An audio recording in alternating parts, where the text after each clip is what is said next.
Hi there, it's Sam from Pootles.co.uk. Thank you very much for joining me today. And thank you very much for joining me in another one of my Advent Countdown projects.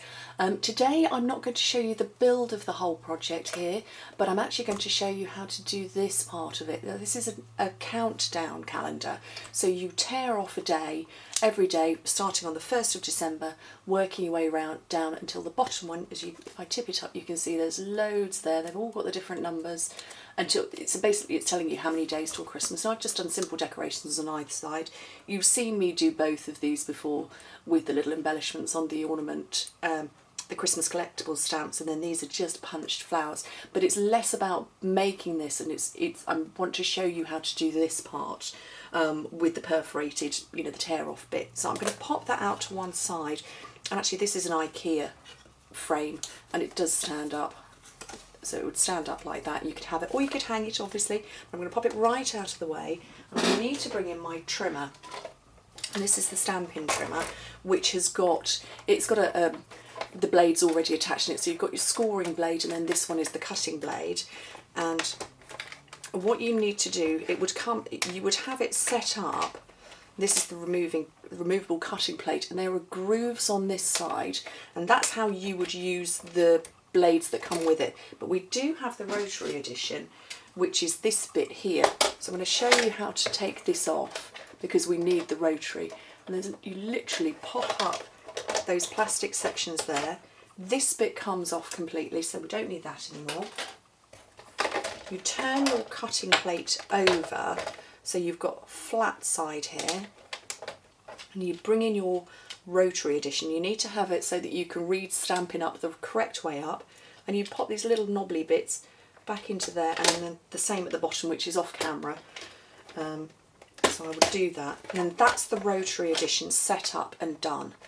The way to cut the cardstock to make this, and this is just Whisper White, this section here, and I will show you how to stamp it and how to layer it and stick it as well, so don't switch off now.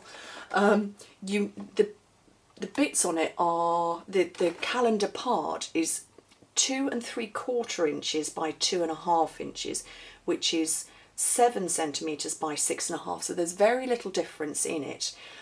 And you take your piece of cardstock, whether it's A4 or whether it's American, I think you guys call it foolscap, and you cut it off.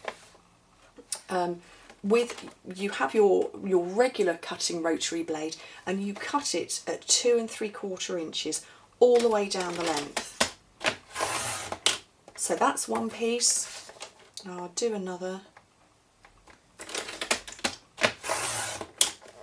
and then I will do my third one. Oh, and it already is 2 3/4. I forgot I'd got that bit ready. And then you simply change your blade. Now if I tip this, let me close that arm, that little blade in there just slides out, and it's got detail on here that shows you that it's the cut one. I don't know how well you can see, that's that little brown bit there. And I'm going to bring in my perforating blade. I'm not sure if you're seeing that, but that's got a little identifying mark on it that shows that it's the perforating blade. And you literally slide it in, and that's it. So that's the perforating blade done.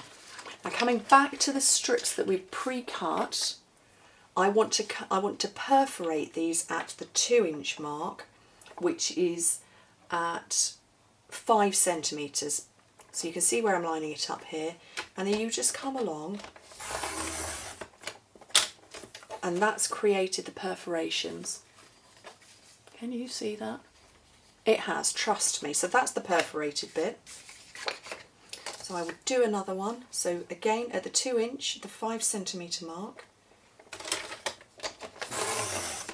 and you just perforate those. Okay, now we're going to cut them into the 2.5-inch strips. So I want to swap out my blades again, pop that back in, and now we're going to cut them down to 2.5 inches. Which is 6.5 centimetres. So that's just cutting that off. So it's very easy, and you only need 2 pieces of cardstock to do all 24 that you would need. And my husband and I did have a bit of a discussion last night as to whether on the 1st of December is it 25 or 24 days counting down to Christmas. You guys discuss, we'll have a debate over that too, because we couldn't decide. So I will show you on this scrap piece here, when you want to rip it off, it just rips off. It's clever. I love the perforating blade. I'm going to do a little bit of stamping just to show you how to layer it, because normally you see me doing, you know, popping embellishments and decorations and punch outs and things up on dimensionals, but you can't with this because it would just, let me bring it back in, it would just stick out too far, and it's kind of sticking out far enough as it is. So I've got the Morning Post numbers, which are a great size. They are very visible, obviously, as you see. Okay, let me tell you this as well while I remember. You need to do a full calendar, 13 number 1s, you need 8 number 2s, you need 3 each of number 3 and number 4, and then you need 2 each of 5, 6, 7, 8, 9, and the 0 as well for your 10 and your 20. So that's how many you need to stamp. So with this one, the perfect punch to go round it is the 1 3/8 of an inch circle.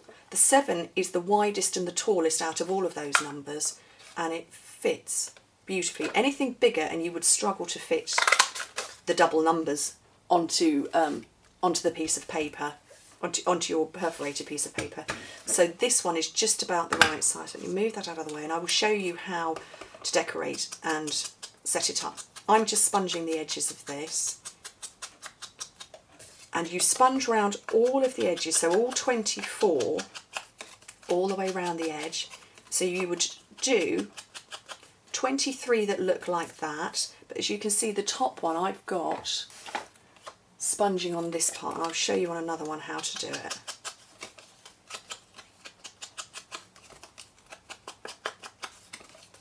So you sponge all around the edges and then you fold it, and it's enough that it won't pull apart, it won't fall apart. And you just double side sponge both of those parts, and that then means you don't need to do all the rest, because when you tear off number 24 you're left with the sponging all the way around, so all of the next ones that you rip off will still have the same decorative edge. Right, let me show you how to put this together. Just snail on the back of your numbers, anything more and they will puff up too much. Number 7 there, and then to layer them over, again just use snail. So I found that doing 3 at a time was enough. So you take your first one with the snail at the top, assuming it has been sponged. You take your second one, and if you stand them on your worktop, the same as, you know, if you're shuffling papers and you want to get them all neatly lined up, you do that, and you bring in the one that's going to go on the top, and you line them up, you shuffle them, and you get them flat, which as you can see there, and squeeze.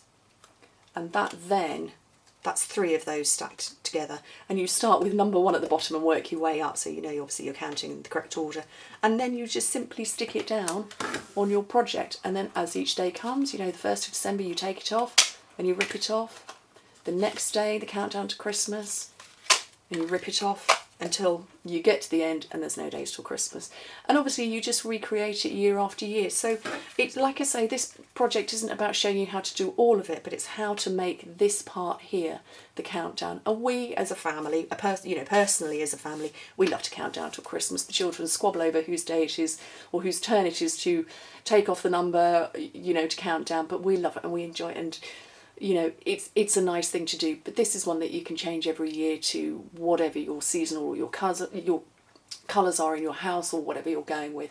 But I hope you like it, and like I say, this project is about how to create this part. The rest of it is up to your imagination. Anyway, thank you very much for joining me. Bye.